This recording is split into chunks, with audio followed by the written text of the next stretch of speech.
Muy bien. Miren, vamos a empezar el día de hoy una nueva serie. Si tienes tiempo viniendo a la iglesia, ya te diste cuenta más o menos cómo trabajamos, cómo funcionamos.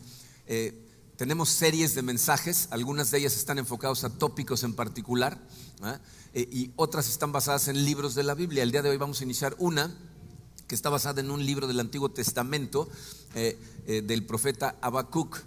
Este es un profeta menor, y miren, se llaman profetas menores no por la importancia que tenga su libro, sino por el tamaño del libro. Habacuc es un libro muy pequeñito, tiene 3 capítulos, y miren, como les decía la semana pasada, el Antiguo Testamento a veces espanta un poco a la gente. Se van a dar cuenta que este libro es particularmente importante para nosotros como creyentes, y vamos a entenderlo a través de conforme lo vayamos estudiando. Pero para entender muy bien la razón de ser del libro, o sea, la razón por la que Habacuc escribió las palabras que escribió, necesitamos entender muy bien el contexto histórico en el que aparece este libro. Entonces espero que les guste mucho la historia, porque vamos a empezar haciendo un poco de historia para que entiendan de dónde sale el corazón de Habacuc. ¿Okay? Vamos a orar y empezamos a estudiar a este profeta. Padre, te damos gracias, Señor, por tu amor. Te damos gracias por la cruz, Padre, que nos transformó. Te damos gracias por la vida que compraste por nosotros. Y Padre, te damos gracias por tu palabra, que en cada libro que hay en tu Biblia se encuentra conocimiento, se encuentra vida, encontramos a Cristo, nos das guía en todo lo que tú dejaste escrito para nosotros. Así es que te damos gracias por cada una de esas palabras, por cada uno de esos hombres que permitieron que los inspiraras para dejar un registro claro y una revelación clara de quién eres tú. Te pedimos, Señor, que nos guíes a través del estudio de este profeta tuyo, que durante esta serie, Señor, hagas milagros en nuestros corazones, Padre, para que podamos enfocarnos en ti en todo momento y ser transformados por tu Santo Espíritu. Nos ponemos en tus manos, en el poderoso nombre de tu Hijo Jesucristo. Amén. Muy bien. Miren, para entender el corazón del pueblo de Israel, lo que deben de haber estado viviendo, necesitamos tener en mente que durante casi 1000 años el pueblo de Israel, y siguió más adelante, pero se la pasaron todo el tiempo frustrados, llenos de ansiedad y frustración, esperando el cumplimiento de las promesas que Dios le había hecho a Abraham. O sea, si se pone a pensar en cómo pasa la historia del pueblo de Israel, Dios llama a Abraham a la tierra prometida y le hace 2 promesas en relación al pueblo de Israel. A él le dice: te voy a hacer una gran nación, vas a ser un pueblo poderoso y van a ser mi pueblo escogido. Pero piensen en todas las cosas que les pasan mientras están esperando a que esas promesas se cumplan, ¿no? Abraham tiene a Isaac, que tiene a Jacob, que tiene Jacob es como un conejo, tiene 12 hijos, pero gracias a José, toda la familia, o sea, todo el pueblo de Israel, que son 70 personas, terminan en Egipto, pero terminan esclavizados. Se pasan en Egipto casi 400 años, un poquito menos de 400 años, esclavizados, y se sigue pasando la tradición, le siguen enseñando a las generaciones que ellos son el pueblo escogido de Dios y que un día van a ser una gran nación, pero ahí están esclavizados clamando a Dios. Dios manda a Moisés, saca al pueblo de Israel, y ¿qué le pasa al pueblo de Israel saliendo de Egipto? 40 años deambulando en el desierto, quejándose con Moisés y clamando a Dios, ¿no? Toda la generación que anda por el desierto se muere, todos los que salen de Egipto, y la siguiente generación entra a la tierra prometida, dirigidos por Josué. Pero ¿qué pasa durante el tiempo que está Josué dirigiéndolos? Guerra tras guerra, tras guerra, tras guerra, sangre, ¿no? O sea, tienen que estar tomando todas esas ciudades de forma violenta hasta que por fin tienen la tierra prometida. Josué se muere y los deja a cargo con jueces. ¿Se acuerdan cuando estudiamos el libro de Jueces? Cada quien hace lo que es correcto ante sus ojos, y entonces Israel tiene un tiradero, hay violencia, injusticia, hace cada quien lo que le da la gana, y el mismo pueblo está diciendo: pues entonces, ¿qué? ¿Somos o no somos? ¿Vamos a ser una gran nación o no lo vamos a hacer? Después de Jueces demandan de Dios un rey, le dicen: ponnos un rey. Y Dios dice: no, el rey soy yo, ahí están los jueces. No, queremos un rey. Y entonces les da al rey Saúl, que es una decepción como rey. Es una persona que todo lo que le interesa es que le aplaudan, que le echen porras, que hagan canciones a su nombre, y si le echan porras a otros se enoja, hace berrinches. Me recuerda a un nuevo presidente de un país del norte, pero bueno, pero ese, ¿a quién me suena muy familiar? Pero Saúl así se comporta, y entonces Dios lo quita y pone al rey David. El rey David, con David las cosas empiezan a cambiar, ¿no? David es un hombre, fíjense, la Biblia le llama un hombre conforme al corazón de Dios. Y Y es importante que aprendamos las lecciones de cada uno de estos personajes, porque si tú estudias la historia de David, David era un hombre que tenía unas fallas de carácter terribles. Y la Biblia lo llama un hombre conforme al corazón de Dios. Y a lo mejor tú estás pensando, no, pues yo soy igual de terrible. No creo que te compares. David se metió con una mujer casada y mandó matar al esposo para quedarse con la mujer. ¿Alguien se identifica? ¿Nadie? ¿Le hablamos a la policía? No, ok. Entonces, pero la Biblia dice que era un hombre conforme al corazón de Dios. ¿Por qué? Porque David perseguía el corazón de Dios con honestidad. O sea, todo el tiempo estaba tratando de perseguir su corazón. Si lees los salmos, te das cuenta cómo él todo el tiempo lo persigue. Y fíjense, la experiencia de David se parece mucho a nuestra experiencia como cristianos. Un día sientes su presencia profunda y le das gracias a Dios por su presencia, y al otro día dices, ¿dónde estás? De repente no lo sientes, y esos son los salmos de David. Pero bueno, David empieza a reinar, él reina bien, pero también su reinado está lleno de sangre. Está en guerra contra los filisteos, sus enemigos, y para el final de su vida parece como que ya la guerra va a terminar, van a triunfar sobre los filisteos. De hecho medio se aplaca, deja de estar tanto en guerra, y le pide permiso a Dios para construirle un templo, ¿no? Como que se siente mal de que él vive en un palacio y Dios vive en una casa de campaña, literalmente, y le dice, déjame construirte tu templo. Y Dios le dice, no, tus manos están llenas de sangre. A ti nada más te voy a dar permiso de juntar el material para construir el templo. Entonces David se da la tarea, junta toda la madera, oro, joyas, porque el templo va a ser una cosa espectacular. Pero después de juntar todo el material, David se muere. Y miren, si quieren una evidencia clarita de cómo todo lo que está en la Biblia es la historia acerca de Dios y no de nosotros, fíjense cómo trata la Biblia la muerte de los grandes hombres de fe. En un versículo se mueren y al siguiente versículo sigue la historia como si nada. David se muere y al siguiente versículo entra Salomón. Salomón empieza a reinar y efectivamente construye el templo. Pero miren, con Salomón podríamos decir que fue el pináculo de la historia del pueblo de Israel, el reinado de Salomón. Ese es el momento en donde hay paz. Todo el reinado de Salomón va a reinar 40 años en donde hay paz. El país prospera. Salomón construye un montón de cosas, pone bosques, lagos para poder regar los bosques, construye un montón de casas. Hay una prosperidad impresionante y hay paz. O sea, en ese momento, lo que han estado esperando, ¿no? Una gran nación, el pueblo escogido de Dios, con un templo precioso en donde Dios vive, ¿verdad? Podrían haber dicho ellos, ya llegó, por fin, ¿no? 1000 años tardaron, ¿no? Pero si leen los escritos de Salomón, ¿se acuerdan cuando estudiamos Eclesiastés? No se acuerdan. Bueno, fíjense, Salomón pone en Eclesiastés, dice, ¿de qué sirve prosperar tanto si tus hijos son una bola de tarados? O sea, es mi versión Marco Monroy de lo que escribió Salomón, pero eso es lo que dijo. Dice, ¿de qué te sirve prosperar y construir y tener tanta prosperidad si los que van a heredar lo que tú hiciste son tus hijos, que son una bola de tarados? Y eso es exactamente lo que sucede. Se muere Salomón y sus hijos empiezan a pelear, y de hecho en breve el reino se va a dividir en dos. Va a quedar el reino del norte, que es Israel, con 10 tribus, y el sur, que es Judá, con 2 tribus. Y de ahí en adelante van a tener reyes cada uno para Israel y uno para Judá, y se van a ir en sucesión. Y si ves las tablas de sucesión, si te pones a estudiar los reyes de Israel, los reyes de Judá, es muy simpático porque, por ejemplo, en Israel te ponen los nombres de los reyes con los años que reinaron, y al lado te ponen si fue un buen rey o un mal rey en relación a si hacían lo que agradaba a Dios o no. En Israel dice malo, malo, peor, diabólico, malo. O sea, Israel, puros reyes que hacían lo contrario a lo que Dios les había pedido. De hecho, Israel va a desaparecer primero. Babilonia va a venir, va a invadir Israel, van a matar a medio mundo, y a los que sobreviven se los llevan esclavos a Babilonia. Y entonces Judá se queda solo. Judá, igual que Israel, si ves la lista de reyes, ahí por lo menos hay variedad. Va a decir malo, malo, malo, bueno, malo, regular, malo, diabólico, el mejor, ¿no? O sea, tienen reyes buenos y reyes malos, pero conforme van pasando los años, cada vez más Judá se convierte en un país idólatra. De hecho, 300 años después más o menos de Salomón, sube al trono un señor que se llama Amón, que es un descendiente de Salomón, y Amón va a llevar al pueblo a la idolatría total, descarada. De hecho, empiezan a construir templos para otros dioses ahí en Jerusalén. Hay altares para otros dioses por todos lados, y llega un momento en donde el templo maravilloso que Salomón había construido para la gloria de Dios, en donde Dios reside, estaba abandonado, dilapidado, se estaba cayendo a pedazos. Nadie visitaba el templo, el único que estaba ahí era el sacerdote principal. ¿Okay? Entonces Israel, en ese momento, el pueblo de Israel está perdido. ¿Okay? Y entonces se muere Amón y sube en su lugar un hijo de él que se llama Josías. Josías sube al trono cuando tiene 8 años de edad. Y miren, ahí es donde vemos la mano de Dios en estas cosas, porque yo tengo una nieta que está por cumplir 7 y trato de imaginarme un país reinado por la reina Maya, ¿no? Y sería un país muy simpático y divertido durante como 3 semanas y después sería un caos. Pero ahí vemos la mano de Dios, porque Josías empieza a reinar a los 8 años y a los 16 años de edad, es decir, 8 años después, Dios toca su corazón y empieza a perseguir al Señor con toda su alma.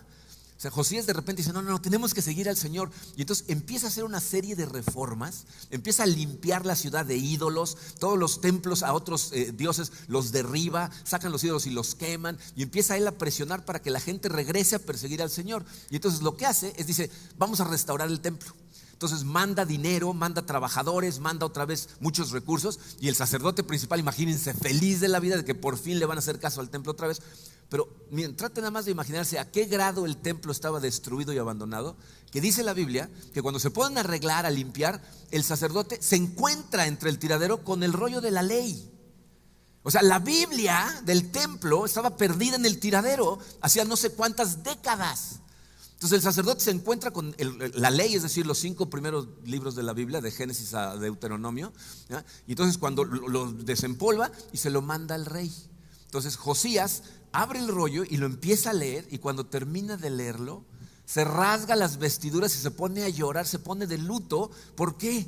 Miren, porque la ley, la Biblia, está escrita de manera que tú puedas verte en ella como en un espejo y compararte contra la perfección de Dios y contra el estándar que tiene para su gente. Entonces cuando Josías empieza a leer la Biblia que ellos tenían, dice, hemos estado haciendo exactamente lo opuesto a lo que Dios nos dijo que hiciéramos, y se pone a llorar. Y entonces lo que hace, no podemos entrar en detalle porque no tengo tiempo, pero fíjense, junta a toda la nación, los junta a todos y le dice al sacerdote principal, léeles el libro de la ley. Imagínense, toda la nación y leyendo. ¿Han leído los primeros 5 libros de la Biblia? ¿Cuántas veces han leído Números y Levítico? Mucha gente ya hasta se lo pasa, ¿no? Sí, ya sé lo que no. Son libros larguísimos, difíciles de leer, pero se para el sacerdote y les lee toda la ley. Y cuando termina, para crédito de la gente de Judá, todos se ponen a llorar. Todo el pueblo está devastado diciendo, ¿qué hicimos? Somos el pueblo del Señor. Y mira nada más el tiradero que hicimos. Y entonces empieza un reavivamiento en Judá que es, miren, no hay comparación histórica a lo que pasa en ese momento. Todas las áreas de la sociedad empiezan a hacer un reavivamiento hacia el Señor. ¿Se pueden imaginar un país en donde eso suceda? Imagínate en nuestro país que todos los gobernantes a todos los niveles, en todos los estados de México, dijeran, tenemos que honrar al Señor. Tenemos que ser justos en nuestras decisiones, tenemos que ser lo mejor para el pueblo. Todos vamos a honrar al Señor. Que todos los maestros, todos los directores de escuelas dijeron, no, tenemos que enseñarle a los alumnos a amar al Señor. Tenemos que enseñarles los caminos del Señor, tenemos que enseñarles principios y valores correctos, ¿no? Que todos los hombres de negocio dijeran, nuestros negocios tienen que honrar al Señor, tienen que darle gloria a Dios. Que todos los científicos dijeran, el conocimiento viene del Señor, tenemos que honrar a Dios para que nos abra. ¿Se imaginan?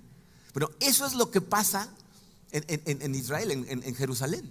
Toda área de la sociedad empieza a reavivarse hacia el Señor. Por eso Josías es considerado, si no el mejor, uno de los mejores reyes que tuvo el pueblo de Judá.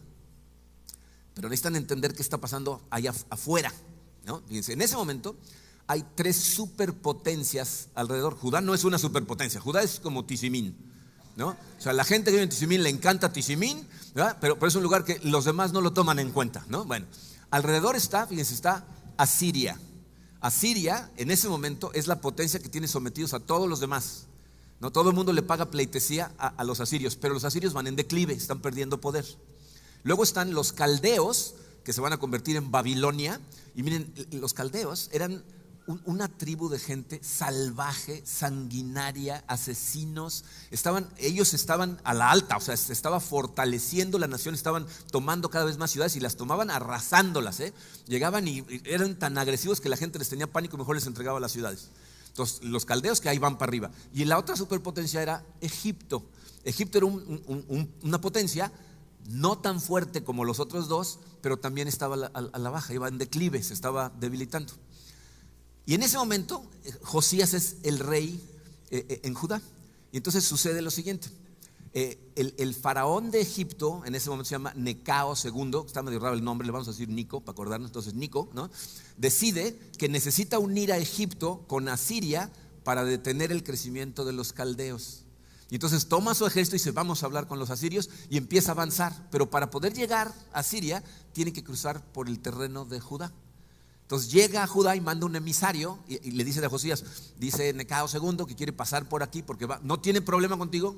Este pleito no es contigo, va a ver a los asirios, déjanos pasar. Y Josías dice, por ningún motivo, por aquí no va a pasar ningún otro ejército, esta es la tierra del Señor y no van a pasar. Y entonces el rey de Egipto dice, ¿cómo que se me pone al tiro Tizimín? ¿No? Dice, vamos contra Tizimín. Y entonces se lanza el ejército de Egipto contra Judá, que el ejército de Egipto es de este tamaño y el ejército de Judá es de este tamaño. Es un movimiento raro ahí el de Josías, porque no es lo que debería haber hecho de acuerdo al Señor, ¿no? Pero se sale y aparte, miren, la verdad es que no tiene uno más remedio que querer a Josías, que te caiga bien Josías. Sale a la guerra, se viste de soldado, ¿verdad? Y se va con sus soldados a la guerra. O sea, en esa época los reyes estaban encima de una colina dirigiendo desde arriba la estrategia y él dice, no, yo no les voy a pedir que mueran por mí. No les voy a pedir que hagan algo que yo no estoy dispuesto a hacer, vamos a morirnos juntos. Y se mete al ejército y se va a la guerra. Y pues llega el ejército de los egipcios, tienen un montón de arqueros, sueltan una ondanada de flechas y una le da a Josías.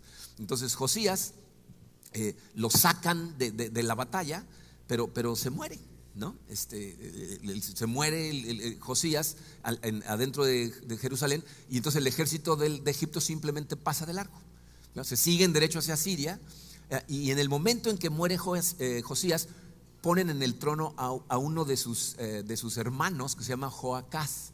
Joacás, malo, ¿no? de la fila de los reyes, malo. En el momento en que sube al trono, empieza a llevar al pueblo otra vez a la idolatría. Pero el gusto casi no le dura, porque no se arreglan con los asirios, los egipcios, entonces se regresan, y de regreso el rey pasa otra vez por Judá y dice, ¿quién es el rey ahora? No, pues es Joacás. Pues tú no, pum, lo quita. De hecho lo hace prisionero y pone en su lugar a un rey que se llama Joacim, que es hermano de Joacás. Joacim es más bruto que el bruto de su hermano, ¿okay? Entonces al otro pobre de Joacás se lo van a llevar a Egipto y se va a morir preso en Egipto. Pero lo ponen como rey. Fíjense lo que va a hacer. Durante los siguientes 11 años va a destrozar todos los avances que hizo Josías. Todo. Adopta las prácticas de su abuelo Amón, inmediatamente regresa a los ídolos, empieza a construir templos y empieza sistemáticamente a deshacer todo lo que había hecho, así como Trump está haciendo con Obama. Eso es lo que empezó a hacer este individuo.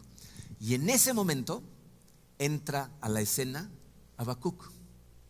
En ese momento, o sea, cuando muere Josías y suben al trono estos dos individuos uno después del otro, es que se escribe estas profecías. Entonces vamos a empezar leyendo Habacuc 1, versículo 1, dice, esta es la profecía que el profeta Habacuc recibió en visión. Miren, de Habacuc no sabemos casi nada. Sabemos que se llama Habacuc porque aparece su nombre en la primera línea, pero casi siempre sabemos de la gente en la Biblia quiénes eran sus padres, ¿no? De qué la giraban, ¿no? O sea, qué se dedicaban, qué hacían. De Habacuc no sabemos nada.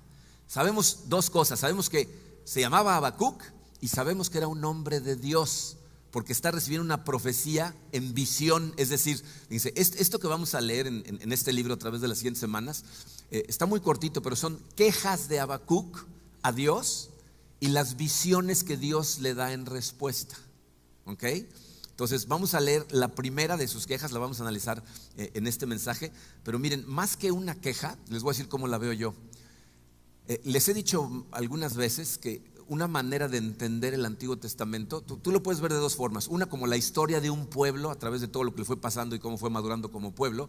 Pero otra manera es verlo como la vida de un creyente en su caminar espiritual hasta que encuentra a Cristo y sigue viviendo como cristiano, ¿okay? Entonces yo veo esta queja más bien como una confesión de Habacuc acerca del estado del corazón del pueblo de Israel como creyente, ¿okay? Entonces fíjense lo que dice Habacuc en los versículos 2 al 4. Dice, ¿hasta cuándo, Señor, he de pedirte ayuda sin que tú me escuches?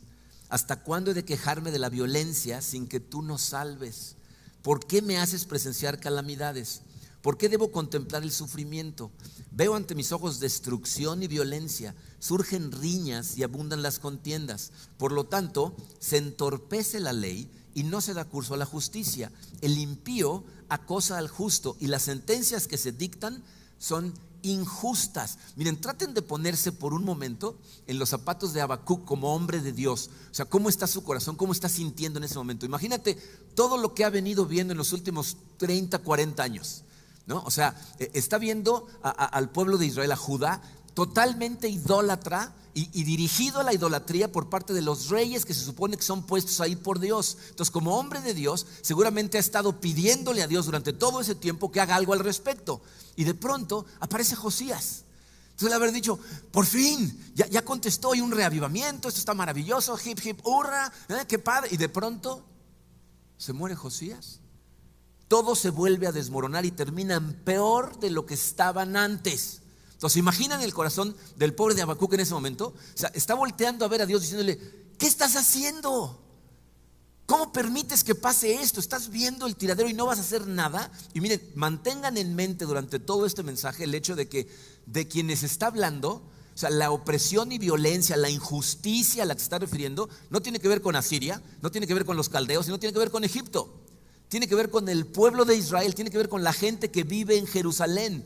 Está diciendo, ¿estás viendo a tu gente vivir de esta manera y no vas a hacer nada? ¿No eres un Dios de justicia y estás viendo cómo los justos están siendo pisoteados por la injusticia? ¿No vas a hacer algo al respecto? Y miren, por eso es tan importante este tipo de libros para nosotros en nuestra vida espiritual, porque les voy a decir cuál es la realidad.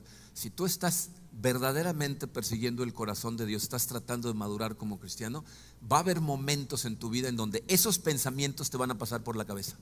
Te va a pasar algo a ti, le va a pasar algo a gente a la que amas, vas a empezar a luchar contra ciertas cosas y entonces por tu cabeza van a pasar los pensamientos, ¿qué estás haciendo?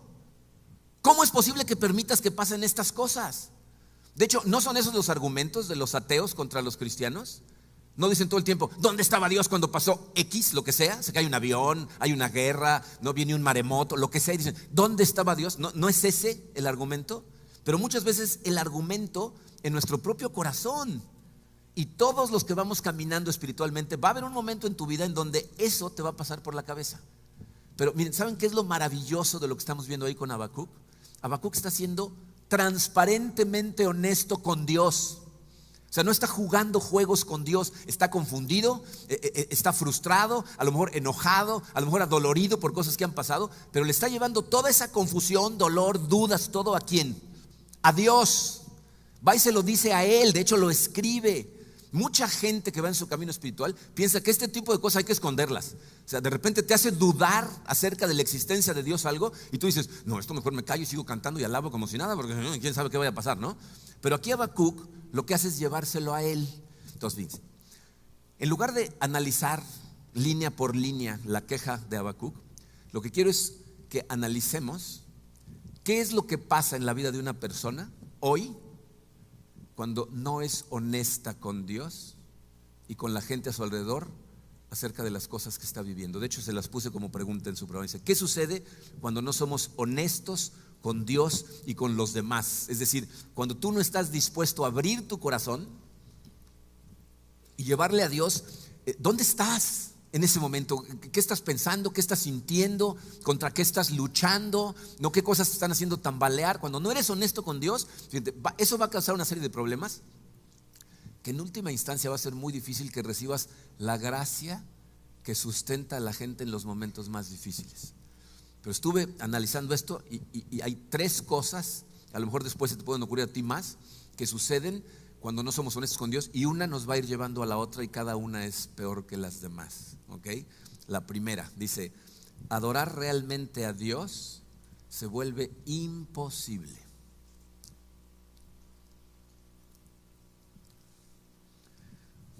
Cuando te llega la dificultad, la duda, el miedo, el dolor, cuando invade tu corazón y te niegas a abrir tu corazón, a ser honesto acerca de lo que estás sintiendo, no vas a poder adorar a Dios como lo deberías de adorar.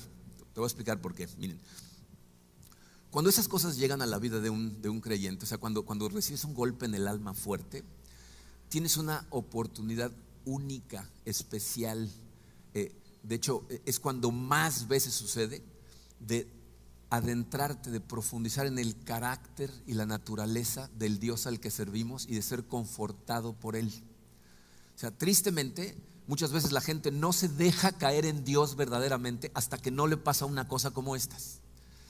Entonces necesitamos dejarnos caer, o sea, echarnos un clavado, ¿verdad?, en la naturaleza y en la grandeza de Dios cuando sufrimos estas cosas, porque es la forma en la que nos conforta. Que es una de las razones por las que me parece muy importante estudiar libros de la Biblia, por cierto. Porque cuando estudiamos libros de la Biblia, los libros de la Biblia nos llevan por un camino que te guste o no, te lleva por ahí y aprendes a conocer el verdadero carácter y la naturaleza de Dios. Cuando tu alma es golpeada muy fuerte, fíjate, necesitas hacer dos cosas. Una, necesitas recordar que a quien tienes que ir, con todo ese dolor, con lo que sea que te está afectando, ya sea que sea dolor, ¿verdad?, que ya no aguantas algo, ya sea que duda, que no entiendo cómo sucede algo, ya sea que sea miedo, no sé si voy a poder seguir adelante, necesitas llevárselo a Él. Pero necesitas llevárselo a Él recordando lo increíblemente grande, poderoso, misericordioso y amoroso que es Él y lo infinitamente diminuto que eres tú. Porque cuando tú llevas tus problemas a Dios y lo ves en la perspectiva real que Él tiene, en ese momento, miren, hay algo que es muy extraño. Cuando haces eso y ves a Dios del tamaño que realmente es, hay un confort inexplicable que le da Dios a tu corazón y lo protege. En el 2012 la iglesia cumplió 10 años de existir. ¿Pueden creerlo? Ya pasaron 5 años, ya vamos a cumplir 15, pero bueno. Y como regalo, nuestra iglesia en Houston nos invitó a mi esposa Karina, a mi hija Katrina y a mí a irnos en un viaje de misión a África con ellos, ¿no? Ellos van una vez al año y nos invitaron. Entonces, no fuimos ese año, fuimos al siguiente año, el 2013. Y la verdad, ya les hemos platicado mucho de eso. Fue un viaje increíble para nosotros. Pasamos una semana con la tribu de los Batua, que fue algo transformacional para nosotros. Pero aparte de eso, como regalo, y de hecho era una sorpresa que no nos enteramos hasta que íbamos ya hacia allá, nos regalaron un safari. O sea, nos llevaron a todos los que íbamos en la misión, que éramos 10, 15 personas, no me acuerdo. Nos llevaron a Kenia a irnos 2 días de safari. El safari fue algo impresionante. Pero ¿saben qué recuerdo como un impacto total a mi corazón? La noche, no el día, la noche. Dice, para ir al lugar donde haces el safari, llegas a Nairobi, tienes que volar más o menos como 1 hora en una avioneta de esas que vuelan con el mismo sistema que las moscas, así, ¿no? 1 hora dentro de la jungla de África. Y cuando aterrizas en un pedazo de tierra en medio de la nada. O sea, ahí no hay ninguna civilización. Llegas a un campamento, ¿verdad?, y te llevan en camioncitos a ver a los animales y en la noche regresas al campamento y te encierran porque es peligroso estar afuera, pero en la noche apagan todas las luces. ¿Sabes cómo se ve el cielo cuando no hay luz eléctrica en kilómetros y kilómetros y kilómetros? O sea, es una cosa, cuando la ves, volteas y haces, o sea, te quita la respiración. Dice, por ahí les puse una imagen, Vic, ponos una imagen ahí, fíjense, ese no sé si lo alcanzan a ver, pero es el cielo, gracias Juanito, es el cielo estrellado que se ve con incluso un poco de luz, ¿no? Pero si tuviéramos una oscuridad total e incluso un poquito de aparato, se vería así. Ponos la siguiente, Vic. Ese es el cielo. Y miren, eso, yo no sé cómo los impacta a ustedes, les voy a decir lo que hace conmigo. Yo sé, porque me gusta mucho la ciencia y la astronomía en particular, desde el planeta Tierra, el ser humano puede ver exactamente 9060 estrellas. Eso es todo lo que alcanzamos a ver a simple vista desde la Tierra. Como tú nada más puedes estar parado de un lado del planeta, nada más alcanza a ver 4500 estrellas, ¿ok? Entonces, 4500 estrellas te quitan la respiración. O sea, a veces hasta dices, en esos momentos caes así en reverencia a Dios. Pero si empiezas a pensar más, ¿saben cuántas estrellas hay en la Vía Láctea? 100,000 millones. Alcanzas a ver 4500 y se te va la respiración. Piensa que son 100,000 millones en nuestra galaxia. ¿Saben cuántas galaxias hay? A ver si les cabe el número. 10,000 millones de galaxias en el universo. 100,000 millones de estrellas en 10,000 millones de galaxias. Y Job nos dice que la creación es la orilla del poder de Dios. ¿Entiendes? Cómo caes de rodillas y dices, Dios, wow, o sea, no es posible, tu poder es increíble, eres gigantesco. Y luego la Biblia nos dice, y se preocupa por ti, pulga insignificante en un rincón del universo, y está al pendiente de ti. Y en ese momento le llevas tus cosas y las ves de este tamaño y ves a Dios y dices, y algo increíble pasa. Se inunda tu corazón de una paz inexplicable cuando ves a Dios por lo que Dios es y le llevas tus cosas con el tamaño que tienen y dices: gracias, Señor. Y te da paz. Pero si te da miedo ser honesto con Él, si no le puedes decir: Señor, no entiendo, tengo dudas, y le llevas y te contesta, porque no sé cómo le hace, pero te contesta y te tranquiliza. Pero si te da miedo, no vas a poder caer de rodillas, no lo vas a poder adorar como se merece, con la grandeza que tiene, porque te da miedo. Entonces necesitamos ser como Habacuc, no salir corriendo de Él, sino más bien ir corriendo hacia Él y presentarle las cosas y decírselas como son. Porque te voy a decir cuál es la realidad. Si tú haces esto, si tú le llevas estas cosas a Dios, estas cosas no se vuelven nada más manejables. Con el tiempo se convierten en fuente de gozo para tu corazón. Y ya sé que algunos de ustedes están pensando: esto ya se volvió loco. Como algo fuerte que te duele se puede convertir en una fuente de gozo. Créeme, no es locura, y no lo vas a saber hasta que no lo experimentes. Puedes hablar con montones de personas que hoy hablan de cosas que les pasaron en el pasado, que le llevaron a Dios, y dicen: pero le doy gracias a Dios por todo lo que sucedió, no cambiaría nada. Entonces, si no eres honesto con Dios, no lo vas a poder adorar realmente. Lo segundo es un derivado de esto. Dice: te vas a sentir forzado a pretender. Si tú no puedes ser honesto con el Señor, si no puedes ser honesto con la gente a tu alrededor, lo que va a suceder es que vas a tener que pretender que estás bien. Miren, esto es una de las cosas más comunes, ¿no? O sea, la gente no nos gusta confesar contra qué estamos luchando, no nos gusta decirle a los demás si tenemos dudas, ¿no? Mucha gente tenemos dudas, pero a la gente no nos gusta decirlo. Pero les voy a decir cuál es el problema. Esto es una cosa muy triste, porque la gente que tiene que pretender tiene un nivel de soledad, de aislamiento tan profundo, y por lo regular tiene mucha hambre de amor que no puede ser satisfecha. Te voy a explicar por qué. Fíjense, pretender en la iglesia es bien fácil, ¿no? Todas las iglesias tienen un ritmo especial, tienen una cierta rutina que todo el mundo sigue, ¿no? O sea, si tú vienes a nuestra iglesia, no te hace falta más que vengas suficientes veces para darte cuenta cómo adora la gente a Dios aquí, ¿no? Sabes cómo hablamos, cómo nos comportamos, qué hacemos y qué no hacemos, ¿no? Cómo cantamos. Entonces, si tú tienes dudas, si tienes dolor, si te está causando confusión el dolor en tu vida, o si estás luchando contra cosas una y otra vez y no sabes qué hacer con ellas, pero te da vergüenza confesarlas, ¿verdad? Simplemente lo que haces es pretendes como todos los demás, ¿no? Tú cantas y haces lo mismo que los demás. ¿Cómo estás? Bien, todo bajo control. Pero van a pasar dos cosas. Para empezar, nunca le vas a permitir a Dios realmente transformar tu corazón, porque no le estás confesando, y como te da miedo preguntarle a los demás, porque no quieres que se enteren, no sabes ni cómo hacerle, y entonces siempre vas a estar en el mismo problema. Pero en segunda, fíjate, vas a desechar los intentos de la gente a tu alrededor por amarte verdaderamente. O sea, la gente va a querer extenderte amor, extenderte gracia, y tú no lo vas a recibir, no les vas a creer. ¿Por qué? Porque tú sabes que estás fingiendo. Tienes una máscara y sabes que lo que la gente está haciendo es extenderle amor a esa máscara, y piensas: si supieran cómo soy realmente, si supieran con lo que batallo, si supieran las dudas que tengo, si supieran lo que estoy pensando, no me amarían de esta manera. Entonces es una tragedia, porque te estás aislando, no puedes recibir amor, y aparte estás perpetuando la tragedia. Te voy a decir por qué. ¿Saben cuánta gente aquí en la iglesia lucha con pecados secretos? No les voy a pedir que levanten la mano porque son secretos los pecados, entonces nadie los van a levantar, ¿no? Pero hay montones de personas en la iglesia que están luchando con pecados secretos. Algunos se la pasan luchando con ellos por años. ¿Por qué?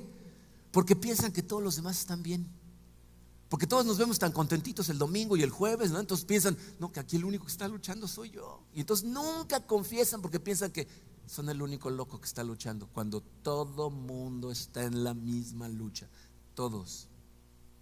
Entonces necesitas, ¿verdad?, verdaderamente ser honesto con Dios. Fíjate, hasta que dejes de pretender y puedas comunicarte con los demás y empezar a recibir amor y a recibir transformación de Dios.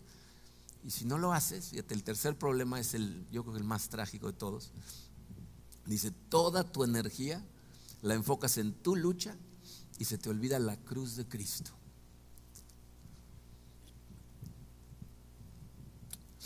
Cuando te rehusas a ser honesto con Dios y a ser honesto con otras personas, te voy a decir lo que va a pasar. Vas a venir, no porque eres cristiano, eres creyente, entonces vas a venir. Pero lo que sea la batalla, ¿no? Con lo que estés batallando, ya sea que sean dudas, miedo, dolor, lo que sea con lo que estés lidiando, que prefieres no expresarlo porque te da miedo hacerlo, en eso te vas a concentrar totalmente. O sea, toda tu lucha va a ser por tratar de someter, ¿no? de seguir pretendiendo, de seguir, no, pero ahora sí ya voy a ser bueno, ya no voy a hacer esto, ya no voy a hacer lo otro, o me voy a poner a estudiar hasta que mis dudas se aclaren, ¿no? O sea, tú solo lo vas a tratar de hacer y ¿sabes qué va a pasar desapercibido para ti? La cruz de Cristo. Eso es lo que no vas a ver. Vas a estar tan ocupado con esas otras tonterías que no vas a ver la importancia de la cruz. Miren, entiendan esto. La evidencia más clara del amor de Dios por ti, de su preocupación por ti, porque estés bien, es la cruz de Cristo. Cuando tus ojos están puestos en la cruz de Cristo, estás consciente en todo momento: el Señor murió por mí, pagó por mí, absorbió toda la ira por mí. Y cuando entiendes eso y vives con ese conocimiento todos los días, todo cambia. Piensa en esto: ¿cómo es que el pecado pierde su poder en nuestra vida? ¿Cómo es que lo pierde? ¿Tú crees que es acerca de mi fuerza de voluntad? ¿De lo disciplinado que soy? ¿No? ¿Que trabajo tan duro que entonces el pecado me va a dejar por la paz? No, es cuando nos maravillamos del increíble regalo de gracia y misericordia que Jesucristo nos vino a regalar en la cruz. Es decir, fíjate, es cuando Jesucristo, cuando entiendes cuánto te ama hoy como estás, sin cambiar un milímetro, cuánto te ama, se empieza a convertir en algo más atractivo a lo que quieres perseguir que tus pecados, que tus luchas, que tus dudas. Cuando todo el tiempo tienes puesta tu mente en Él, entonces entiendes: el Señor me ama. Y vas a entender otra cosa. Vas a entender que todo lo que pasa en tu vida es parte de su plan. Todo lo que sucede en la vida de una persona que ha puesto su fe en Cristo es parte del plan de Dios, y por lo tanto no es un castigo de Dios. Porque para muchas personas, cuando no tienen la mente puesta en la cruz de Cristo, cuando algo fuerte sucede, su primera pregunta es: ¿qué hice? ¿Me porté mal? ¿O será por eso que hice antier? ¿No? ¿Será que Dios me dijo: háblale a ese de Cristo, el de la caminadora al lado en el gimnasio, y me rehusé a hacerlo? ¿Y entonces me está castigando con esto? Miren, cuando estas cosas fuertes suceden, son un golpe para el alma. Pero cuando pasa el shock del golpe, si pones tu mente en la cruz, sabes, esto no es un castigo. ¿Cómo sé? Porque la Biblia nos dice que Él absorbió toda la ira de todos mis pecados pasados, presentes y futuros en la cruz. Y por lo tanto, lo que suceda, sé que es parte de su plan y que Él lo va a utilizar para su gloria. Eso es lo que la Biblia nos dice, ¿eh? Miren, uno de los pasajes que más paz me da cuando enfrentamos cosas difíciles es la doxología de Pablo, Romanos 11, versículos 33 al 36. No tengo tiempo de desenmarañar todo ese versículo, podríamos pasar todo un mensaje nada más viendo esto, pero vamos a leerlo. Fíjense, dice: qué profundas son las riquezas de la sabiduría y del conocimiento de Dios. O sea, dice, Dios no es posible cuánto entiende y cuánto sabe. Dice: qué indescifrables sus juicios e impenetrables sus caminos. Dice, es imposible para nosotros comprender la manera en que Dios actúa. Los planes de Dios son misteriosos para nosotros. Dice: ¿quién ha conocido la mente del Señor? ¿O quién ha sido su consejero? ¿Quién puede entender cómo piensa Dios? O sea, Dios está en un nivel tan elevado que ¿cómo podemos tratar de siquiera pensar que podemos alcanzar a comprender alguno de sus pensamientos? Dice: ¿quién le ha dado primero a Dios para que luego Dios le pague? Porque todas las cosas proceden de Él. ¿Qué está diciendo ahí? Dice: tú no tienes nada para negociar con Dios. No le puedes dar algo para que luego Él te deba a ti, porque todo viene de Él. La gente quiere negociar con Él: te doy mi vida, te doy mi servicio, voy a diezmar. Todo es de Él, te lo dio Él primero. Dice: todas las cosas proceden de Él. Pero fíjense, estas dos siguientes palabras o frases son la clave de lo que me da mi paz. Dice: y existen por Él y para Él. A Él sea la gloria por siempre, amén. Todas las cosas que suceden existen por Él y para Él, para su gloria. Miren, yo no sé cómo es que Dios va a utilizar lo que te esté pasando en este momento en tu vida para su gloria. No tengo idea, no sé cómo va a usar lo que está pasando en la vida de mis hijos. No sé cómo va a utilizar el dolor que está sintiendo mi esposa y el que estoy sintiendo yo por las cosas que suceden. No sé cómo lo va a utilizar para la gloria de su nombre. Pero te voy a decir lo que sí sé. Sé que Dios ama más a mis hijos que yo. Sé que Dios ama más a mi esposa que yo. Sé que tiene un plan maravilloso para todos nosotros, un plan perfecto. Y que cuando todo esto termine, cuando todo pase, porque todo esto va a pasar, la Biblia dice que un día todo esto va a pasar, y cuando estemos todos allá en casa con Él, todo va a tener sentido. No entiendo cómo, pero entiendo que eso es exactamente lo que va a suceder. Y vas a poder vivir con mucho más fortaleza esta vida si todo el tiempo estás siendo honesto con Dios y corres a llevarle a Él todo lo que pasa por tu corazón.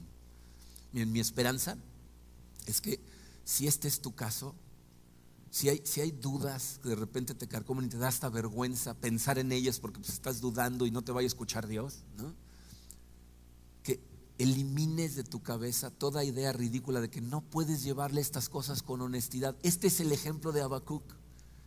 Cuando tengas estas cosas, llévaselas a Él. La semana que entra vamos a ver la asombrosa respuesta de Dios a las dudas de Habacuc. Que cualquier idea que tengas de que tienes que ser una persona perfecta para que Dios esté complacido contigo, desaparezca de tu cabeza. Que recuerdes que Dios se deleita en tener misericordia con gente que no se la merece.